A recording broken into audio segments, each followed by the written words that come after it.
Welcome to the Voice of Retail. I'm Michael LeBlanc, NRF Top Retail Voice for 2026 and Rethink Retail 2026 Top Retail Expert.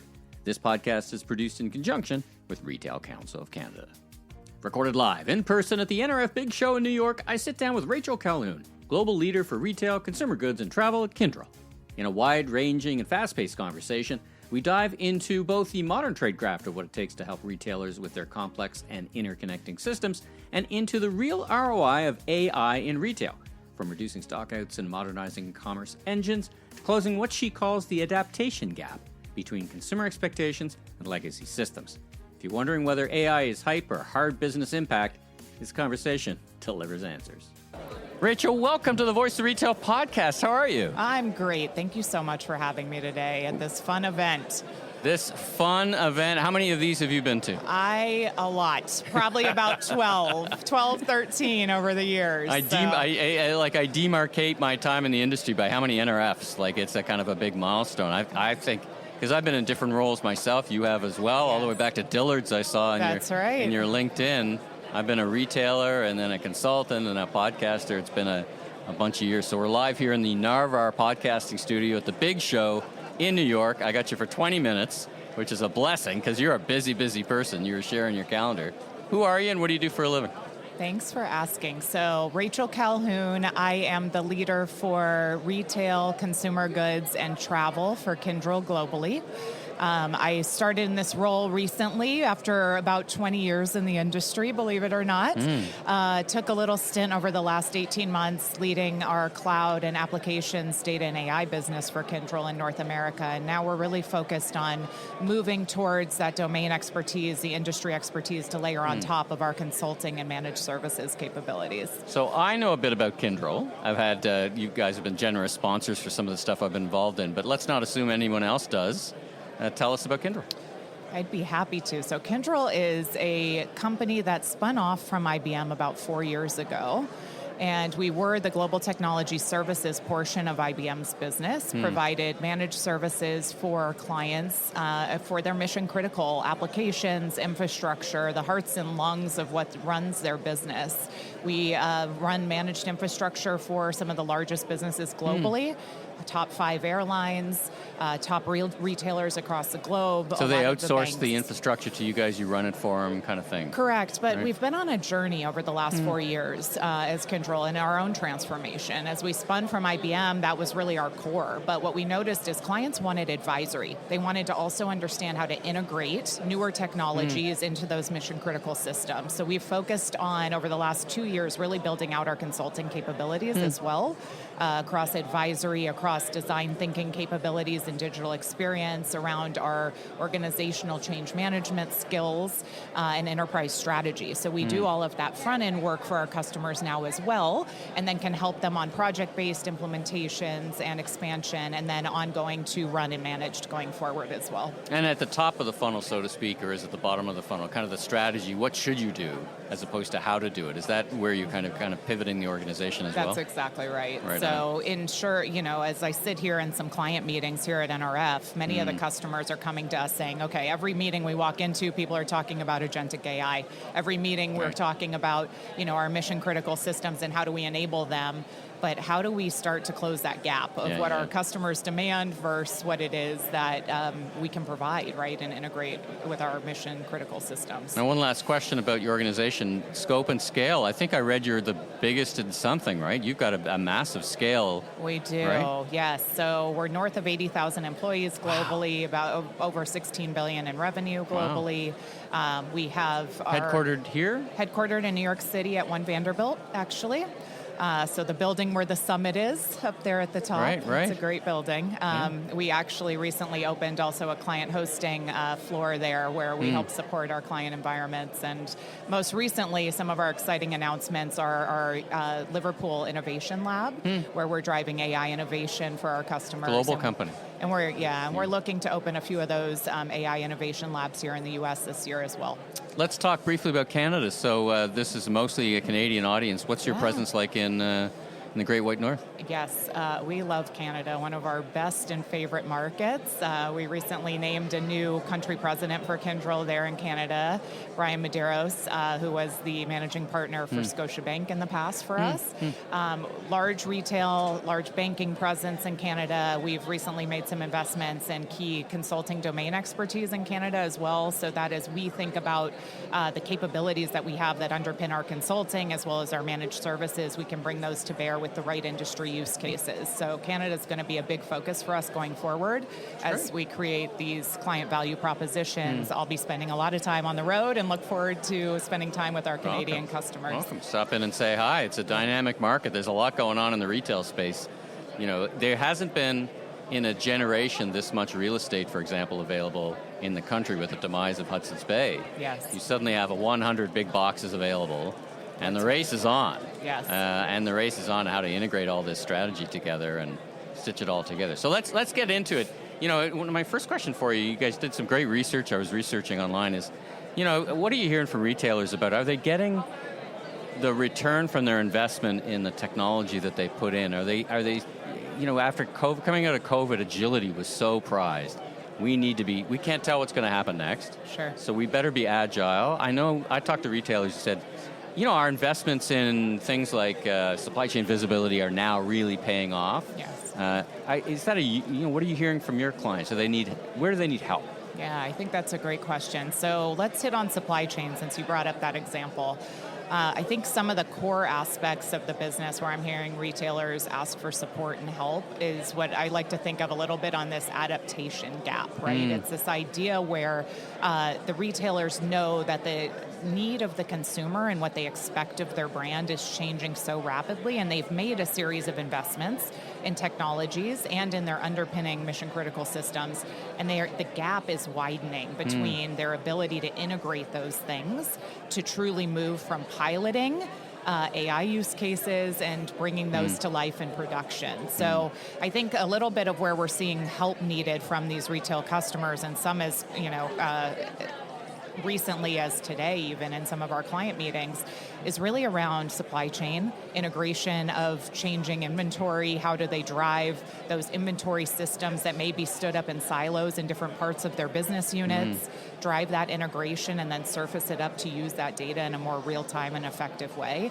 And then how they integrate that into the customer experience side, right? So you see a focus on revenue return in retail media. You see a focus on customer experience and an ability to drive dynamic pricing, faster inventory turns, reduce stockouts, and those things that can be real revenue impacts. And I still see that integration of those systems that support those to help drive the business use case is a place where there's challenges. I've heard someone say today, or last week, the fleet can only move as fast as the slowest boat.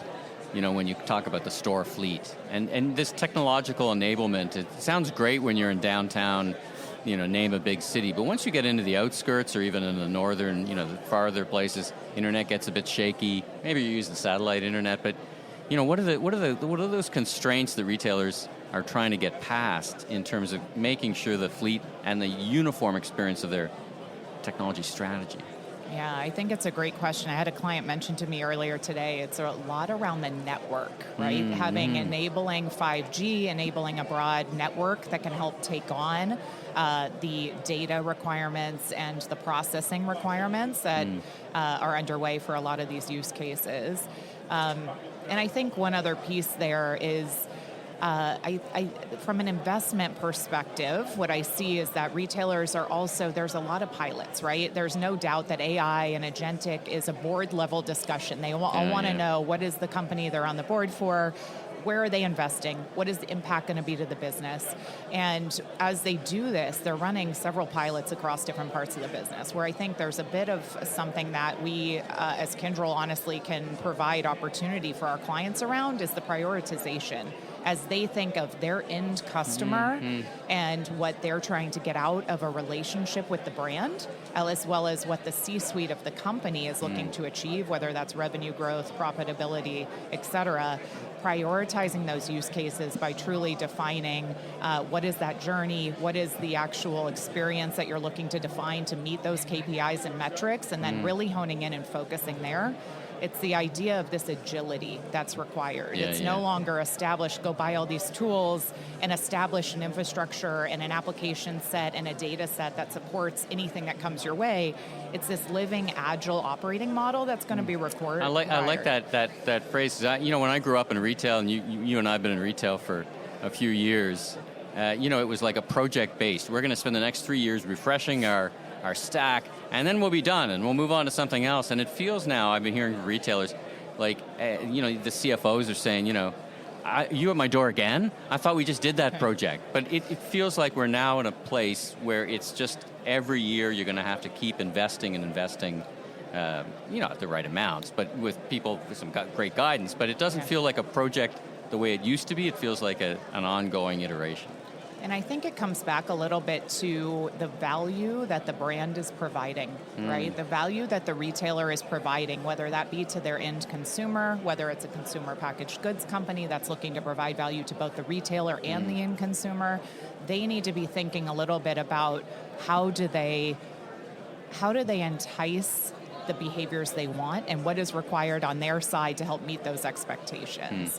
And that evolution of their systems, of their way of working, of the journeys for those end customers is what's going to be critical. Where are you finding, I was having a discussion today about RFID in the press briefing this morning, and it's the 20-year-old technology that, you know, everybody, I wouldn't say everybody, but a lot of people say, you know, it will solve a lot of problems. You can go into these mono brands like a Uniqlo or a Decathlon, and it's a wonderful experience. You get the bin checkout, and you get instant read inventory. But I thought it would be farther ahead. You know, at first it was like, well, the individual RFIDs are expensive. Well, they've probably come down. You could probably find a few pennies anywhere. But what's holding it back? It's always been, it's one of those ones, for me, it's like, it seems like the business case would be obvious, but it's not when I talk to retailers. What do you guys think about that? You know, I think one of the critical pieces in some use cases, and I think RFID is a key one, that we miss sometimes is the way of working aspects, the operational aspects that are impacted. So I think, yes, you're right, there's a cost from a tag perspective that continues to come down and decrease. A complexity for a multi-brand retailer like a department store exactly, or whatever. Exactly, right. I went in with my daughter the other day to a Zara, and she just put the things right on the counter, and it showed up, and we checked out and left. It was great. It's not going to happen. Great user experience. It's but easy when you're a mono brand, but when you got like 1,000 different brands in the store, that's... Exactly. That's tough. But I think there are, as I walk around here, there's companies that are looking to circumvent that a little bit with some of the visual AI capabilities where they're able, I've seen it a little bit in grocery, for example, something to keep an eye on, where they're saying you don't have to tag everything now. We actually have the visual AI that will watch as you move items across, and they can recognize if it's a Heinz low sugar item versus the Heinz regular and price it accordingly. Self-checkout right? too, right? The self-checkout conundrum, right? Exactly.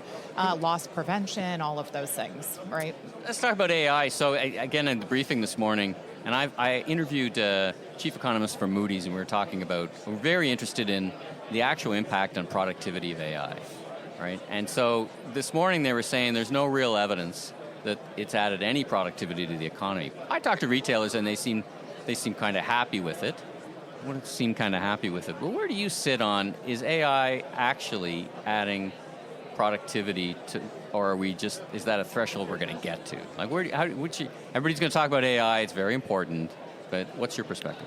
I'm seeing various levels of maturity in the market. I see some clients in the industry that have implemented it in supply chain and inventory management that are definitely seeing reduction of 60% in stock outs and things like that are for sure a revenue impact to their business. So I think that's positive. On the flip side, not everybody's there from a maturity perspective. I think also one of the key aspects with AI is people. It's back to your thing about process, right? I mean, back to the people, process, and technology. Exactly. That's a big piece of it, right? So it's really around the people, because ultimately, when you introduce AI into your business, you're working in a different way. And sometimes people, I think, misconstrue the need for organizational change management and the aspects that come with the journey design and development, and who are the roles that are going to play a key aspect of that rollout and the ongoing running of those things in the environment. So the people side, I think, is really critical, and that's where you'll start to see the realization of that. As we get that human plus AI integration working, as well as the back-end systems to support it with more real-time insights, that's when you'll start to see that transformation really take off. But we are seeing it in a few places. It's happening. What's your level, on a scale of 1 to 10, 10 being outrageously optimistic and 1 being very cynical? What's your sense of the impact of AI on the retail industry in the near term? Well, let's say 5 years. Let's put a number to it. Like, how, on a scale of 1 to 10, what do you think? I'm at probably 9 to 10. Wow. And you've seen a lot of technologies come and go, right? I think I have seen a lot of technologies come and go. I think the interesting part is the direct integration to the back-end systems. If we can get that part right, the integrations and the activation to really move these workloads into production, ensure that retailers are able to get the real business value out of them by creating those journeys and taking that through. The reason I'm very optimistic on it is I've seen what we as Kyndryl can do in this space with our customers. Personally, you've seen the proof, you've done it, and you've witnessed it with your own eyes. I'll give you an example. We've worked with a major global government in terms of replatforming their entire commerce engine, and that's going to have agentic commerce capabilities, conversational commerce capabilities, and they're rolling that out across the country. They saw real differentiation in our speed, our approach. So as you mentioned, instead of it being hey, you're going to do this project for 8 weeks, we'll then give you a deliverable, see how good it is, and move on to the next phase.